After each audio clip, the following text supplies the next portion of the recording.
the crimson sunrise of Kepler-44 to be painted the crystalline formations in shades of amber and gold. Marcus Chen sat cross-legged on a smooth boulder, his sketchpad balanced on his knees as he captured the otherworldly beauty before him. The graphite moved across paper in confident strokes, translating impossible geometry into something his human heart could feel. He'd been traveling the outer rim for 3 years, documenting wonders that corporate surveys missed. Where they saw mining sites, Marcus saw art. His sketches had made him something of a celebrity back on Earth, the artist who showed humanity the soul of the cosmos. A shadow passed overhead, too large and geometric to be natural. Marcus squinted against the binary starlight, watching as an opalescent ship descended from the upper atmosphere. Its hull shifted colors as it moved. Beautiful in the way dangerous things often were, it settled onto the crystalline plane without sound or visible thrust. Marcus closed his sketchpad and approached slowly, his artist's curiosity overriding caution. As he drew closer, an opening appeared, not a door sliding open, but the ship's material flowing aside like liquid metal. 3 figures emerged, undeniably humanoid, but possessed of an ethereal quality that made them seem translucent. Their skin held a faint luminescence, shifting between pale blue and silver.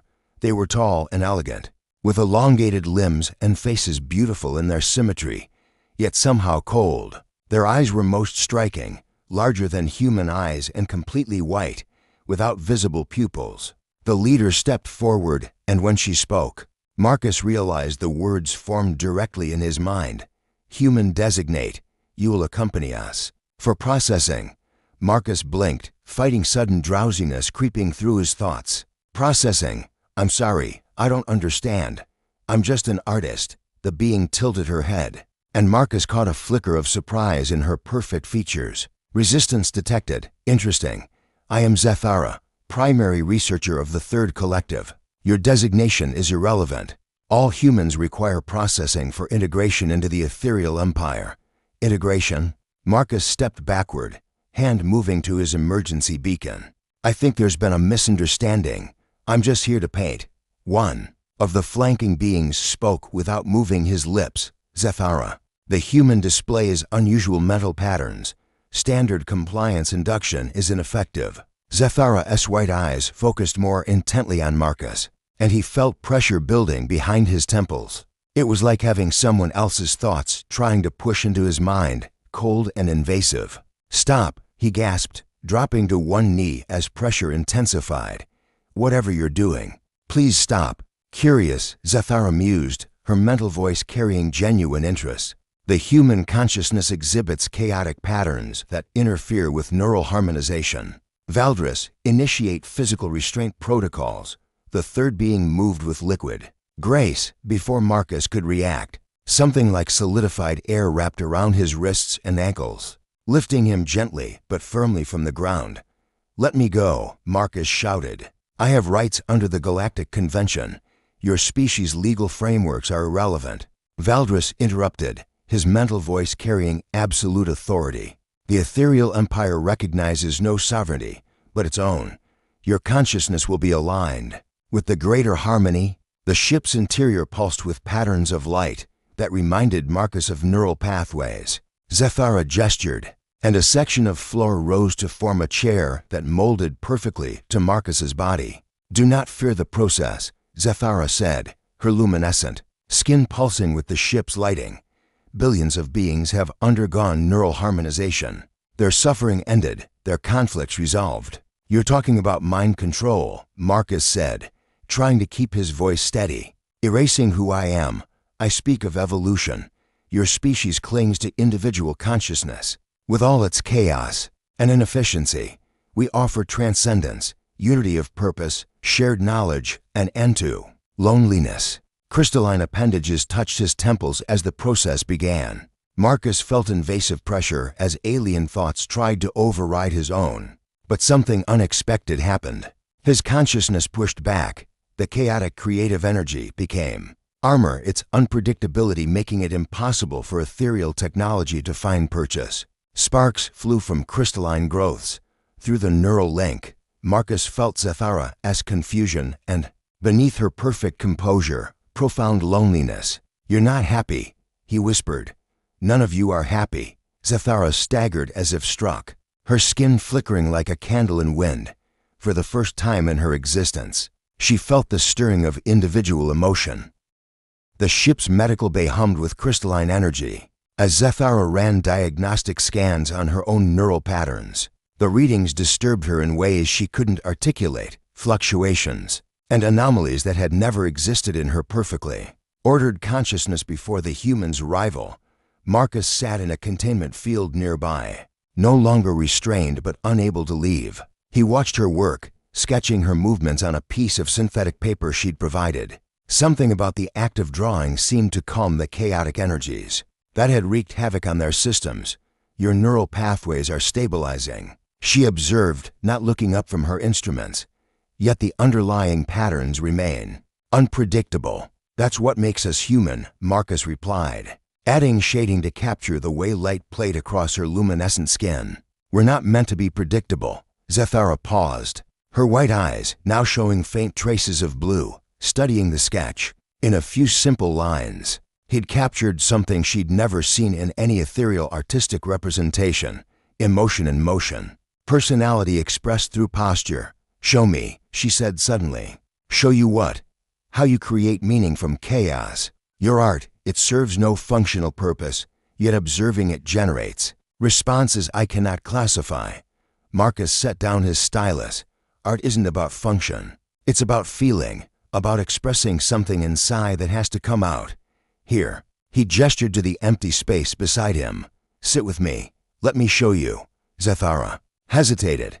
Contact with the human had already contaminated her neural matrix. Further exposure violated every protocol. Yet the strange warmth she'd felt during their initial connection called to something buried deep within her consciousness. She moved closer, her flowing robes rustling with a sound like wind chimes. When she sat beside him, Marcus felt the same electric tingle he'd experienced during the forced neural link, but gentler now, like a whispered invitation rather than an invasion. "Close your eyes," he said softly. "Not your physical eyes.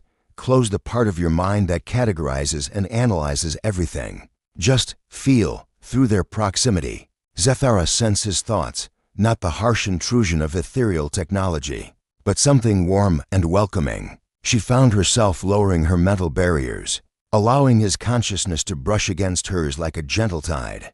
Images flowed between them, Earth's sunset over rolling hills, the satisfaction of paint flowing across canvas, the bittersweet ache of missing someone you love. Each sensation carried emotional weight that the ethereal language had no words for. "This is overwhelming," Zathara whispered, her voice carrying harmonics it had never held before. "How do you function with such intense sensory input?" "We don't just function," Marcus smiled, his hand moving unconsciously closer to hers. "We live. We experience beauty and pain and love and loss. And somehow all of it together makes existence meaningful." A chime echoed through the ship, and Zathara's mentor, Nithal, materialized via holographic projection. The ancient ethereal's form radiated disapproval as her white eyes took in the scene, her student sitting in close proximity to the unprocessed human, her neural patterns visibly fluctuating with emotional resonance. "Zathara, what is the meaning of this?" Nithal's mental voice carried the weight of millennia. "You were ordered to process the human, not commune with it." "The subject exhibits unique properties," Zathara replied, but her voice lacked its usual clinical detachment. "Standard processing protocols prove ineffective. I am conducting alternative research methodologies." "Alternative methodologies?" Nithal's form flickered with indignation. "Child, you are experiencing emotional contamination. Your neural patterns are becoming increasingly erratic. Return to the collective immediately for recalibration." Marcus felt Zathara tense beside him, her luminescent skin dimming. Through their connection, he sensed her internal struggle, duty to her people warring against the intoxicating freedom of individual thought. "I cannot," Zathara said finally, the words carrying a strength that surprised them both. "Not yet. The research is incomplete." Nithal's projection stepped closer, her ancient presence radiating cold authority. "You are compromised, Zathara. The human's chaotic patterns are overriding your harmonized consciousness. If this contamination spreads, then perhaps, Zethara interrupted, her changing eyes meeting her mentor's gaze. It is not contamination. Perhaps it is awakening. The hologram flickered with shock before stabilizing. Impossible. Individual consciousness is inefficient, chaotic, primitive. We evolved beyond such limitations eons ago. Did we evolve? Marcus interjected quietly. Or did we just forget how to feel? Through the ship's neural network, other voices began to whisper, crew members who had been exposed to the emotional overflow from Marcus and Zethara's connection. Some expressed confusion, others curiosity, and a few, wonder. Nifl's form began to destabilize as the ship's collective harmony wavered. This ends now, she commanded. Initiate emergency protocols. Sever all neural connections and prepare the human for immediate disposal. But as the alarms began to sound, Zethara made a choice that would echo across the galaxy. She reached out and took Marcus's hand in hers, their fingers intertwining as their consciousness merged more completely than any ethereal joining had ever achieved. The ship's lights flickered and changed, harmonious tones giving way to something more complex, not chaos, but music. And in that moment of perfect connection, both human and ethereal understood that they had discovered something neither species had known. They were missing the possibility of being truly known by another. The ship's neural network pulsed with unprecedented patterns. As Marcus and Zethara's joined consciousness spread through the vessel like ripples in still water. What had begun as a simple touch between the beings had become something transformative. A bridge between species that neither had anticipated. In the collective chambers below, ethereal crew members paused in their duties as unfamiliar sensations washed over them. Kavn, Zethara's former research partner, felt the disturbance most acutely. Their consciousness had been linked for over a century, in the perfectly harmonious manner of their kind, sharing thoughts and knowledge without the messy complications of individual emotion. Now, as he monitored the ship's systems, Kavn experienced something alien, jealousy. The sharp, possessive feeling cut through his ordered thoughts like a blade, followed immediately by confusion at his own reaction. Status report, he commanded, his mental voice tight with unfamiliar strain, neural contamination spreading through. Decks 7 through 12, responded a technician, her own thoughts colored with curious new overtones. Crew members are exhibiting unusual behavioral patterns. Through the ship's observation deck, Kavn could see groups of ethereals gathering in ways they never had before, not for assigned functions or collective meditation, but drawn together by something indefinable. Some were creating patterns, with light that served no purpose except beauty. Others were generating harmonic frequencies that, while mathematically imperfect, stirred responses in the listener's consciousness. In the medical bay, Marcus felt the changes rippling outward. From their connection, Zethara's hand in his had become an anchor point for transformation, her luminescent skin now displaying colors that shifted with her emotions, deep purples of wonder, warm golds of affection, and occasionally, flashes of silver that spoke of fear at the magnitude of what was happening. They're waking up, Marcus whispered, his artist's eye seeing the beauty in the chaos spreading through the ship. Your people are remembering what it means to be individuals. Zethara's eyes, no longer purely white but swirled with blues and greens, tracked the data streams flowing across her instruments. The collective consciousness is fragmenting, according to all our models. This should result in complete societal collapse. Or maybe, Marcus suggested gently, it results in something better. Something your models never accounted for because they were based on fear. Before Zethara could respond, Kavn materialized in the medical bay, his usually perfect composure, cracked by the unfamiliar emotions coursing through him. His luminescent skin flickered erratically between its normal pale blue and angry reds that neither of them had seen before. What have you done? He demanded, his mental voice carrying harmonics of pain and rage that made Marcus flinch. Zethara, our bond, I can barely sense you through the chaos of this creature's influence. Zethara stood, positioning herself protectively between Marcus and her former partner. The gesture was instinctive, driven by emotions she was still learning to name. Kavn, please try to understand. What we're experiencing isn't chaos, it's complexity, depth. The human consciousness operates on levels we never imagined possible. The human consciousness is a disease. Kavn spat, his form trembling with barely contained fury. Look at yourself, Zathara. Look at what it's made you become. Erratic, unpredictable, driven by primitive impulses that compromise your judgment.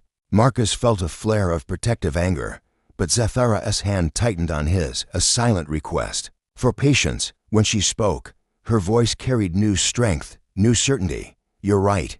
I am becoming something different. Something I choose to be rather than something programmed into me before birth. For the first time in my existence, my thoughts are my own.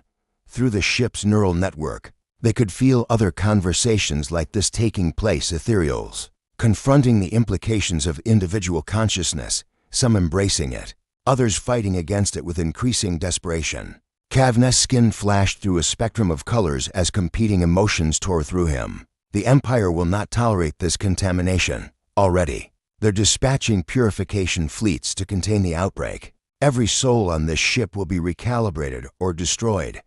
Then we run, Marcus said simply, surprising them both with his certainty. You have ships, you have technology beyond anything humans have developed. We find somewhere the Empire can't reach, and we build something new, impossible. Kavn laughed bitterly. Where in the galaxy could you hide from the ethereal Empire? We span 10,000 worlds, control every major trade route, have surveillance networks that... He stopped abruptly as a new voice entered their conversation, not through the ship's communication system, but carried on the expanding wave of consciousness that continued to spread through the vessel. There are others. The voice belonged to Jorik, a maintenance technician whose mind had been among the first to be touched by the emotional awakening. Others who dream of something beyond the collective. We've hidden our thoughts for centuries, buried them so deep even we forgot they existed. But now, through the neural link, Marcus felt the truth of it. Scattered throughout the Empire were individuals who had never fully surrendered to the collective, who had maintained some spark of personal identity despite all attempts at harmonization.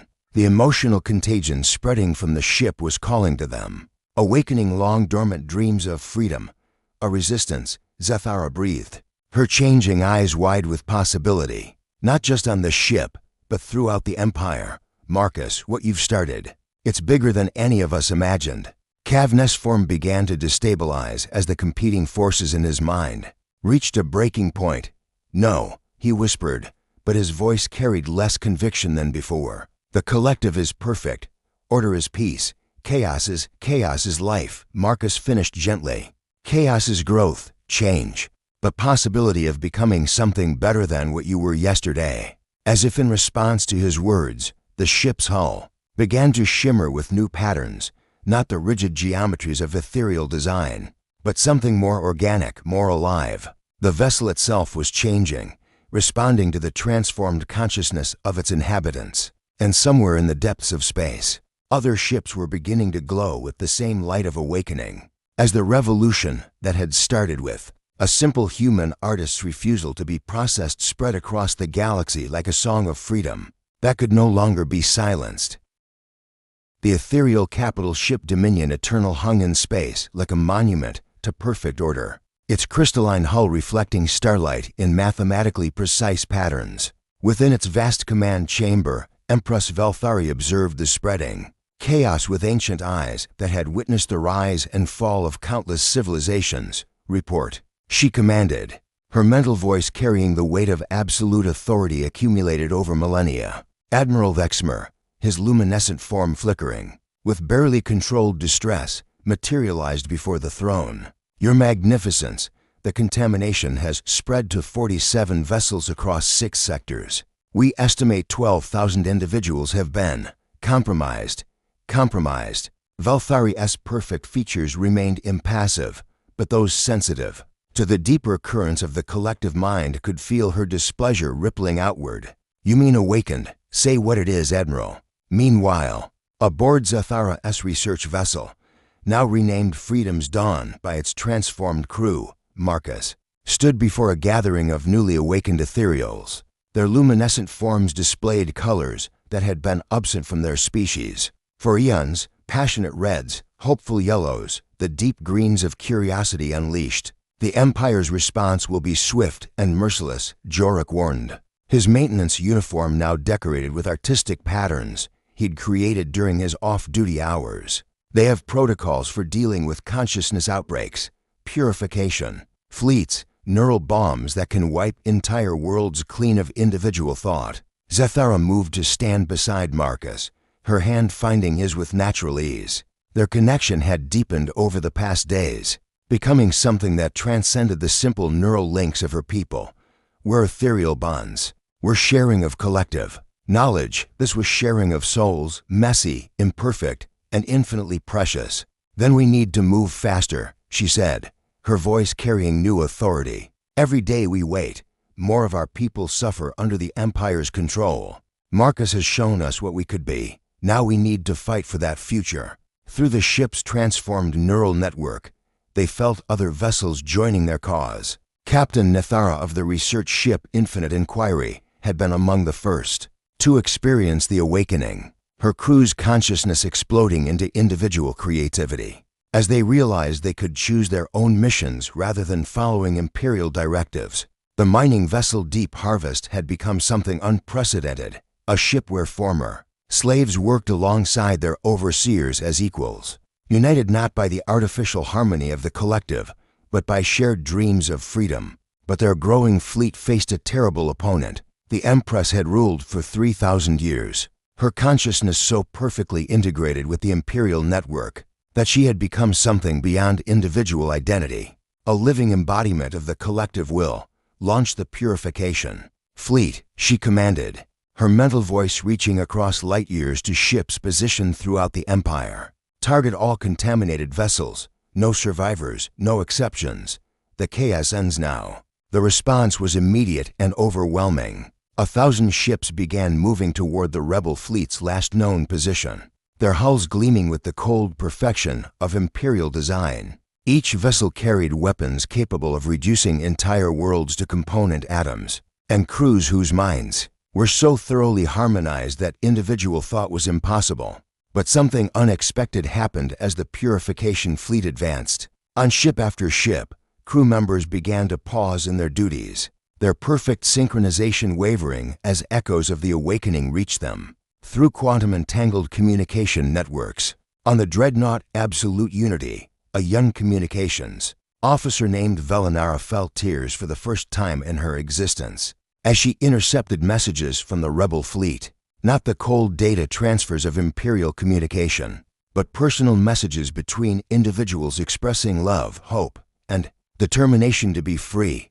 What are these sensations? She whispered to her station partner, her voice carrying harmonics that had never existed in ethereal speech before. The rebellion was spreading faster than any purification fleet could contain it. Each Imperial ship that approached the infected zones risked contamination as their crews were exposed to the emotional resonance of awakened consciousness.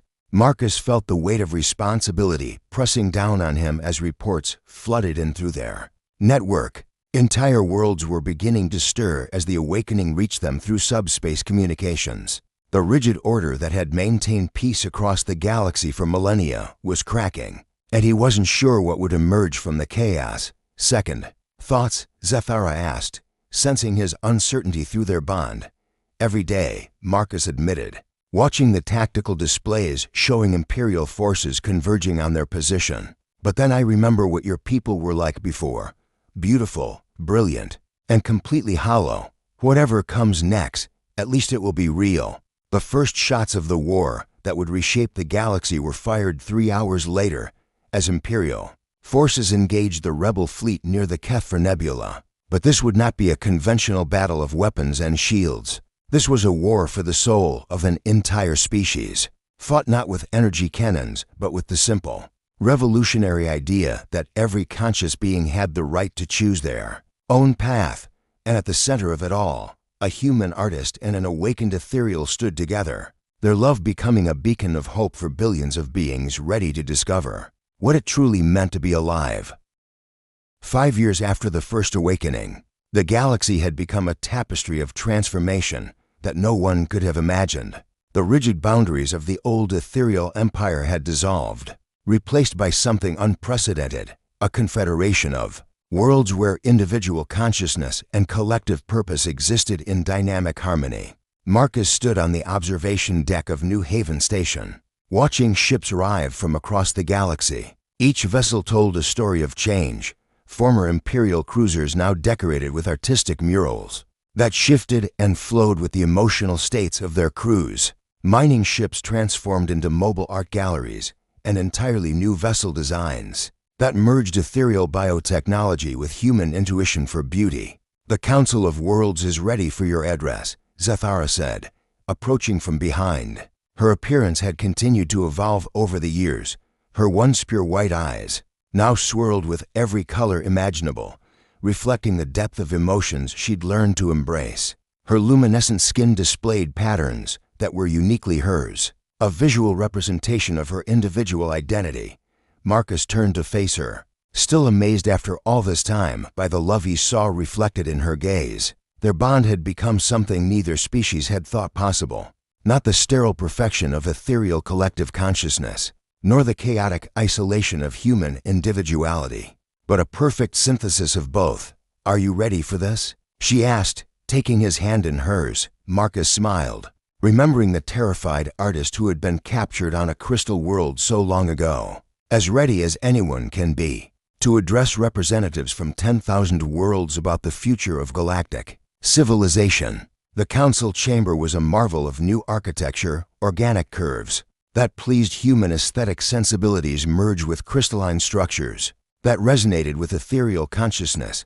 Representatives from hundreds of species filled the space, each bringing their own cultural perspectives to the ongoing experiment in conscious coexistence. Former Empress Valthari sat among them, no longer the distant embodiment of imperial will but a woman who had chosen to experience the full spectrum of individual consciousness. For the first time in millennia, the process had nearly destroyed her, but from the fragments of her former perfect unity had emerged someone unexpectedly wise and deeply compassionate.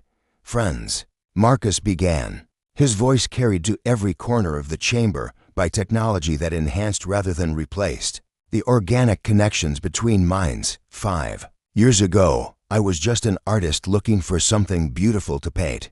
I never intended to start a revolution." Gentle laughter rippled through the assembly, not the harmonious tones of the old collective, but the wonderfully chaotic symphony of individuals choosing to share joy. But maybe that's exactly what the galaxy needed, not a planned uprising or a calculated rebellion, but something as simple and unpredictable as one person refusing to give up who they were. He paused, looking out at faces both familiar and strange. Jorok was there, now heading the Artists' Guild that had transformed ships and stations across known space.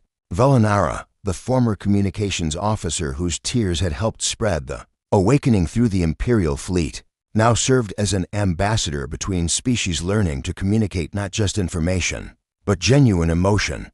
"We've learned that consciousness isn't a zero-sum game," Marcus continued. "We don't have to choose between the efficiency of collective thought and the creativity of individual experience. We can have both, minds that think together while hearts that beat separately." Through the chamber's neural network, he felt the response of the assembled delegates, not forced agreement, but genuine understanding, each representative processing his words through the filter of their own experiences and cultural values. Zathara stepped forward to join him at the podium, her presence adding harmonics to the chamber's consciousness that spoke of partnership, of two beings who had found in each other something greater than either could be alone. "The old empire promised peace through uniformity," she said, her voice carrying traces of the authority she'd once wielded as a researcher, but tempered now with warmth. "What we've discovered is something far more valuable, peace through understanding."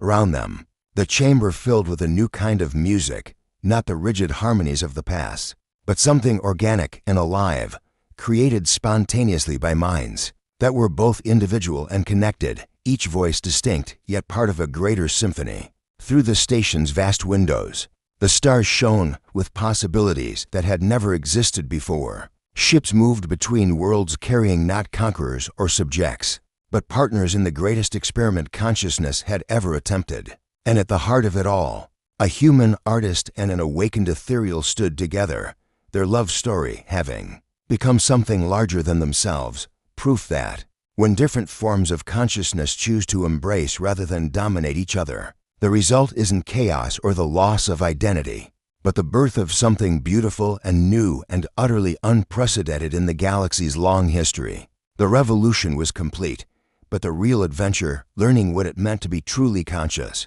beings in a universe full of infinite possibilities, was just beginning.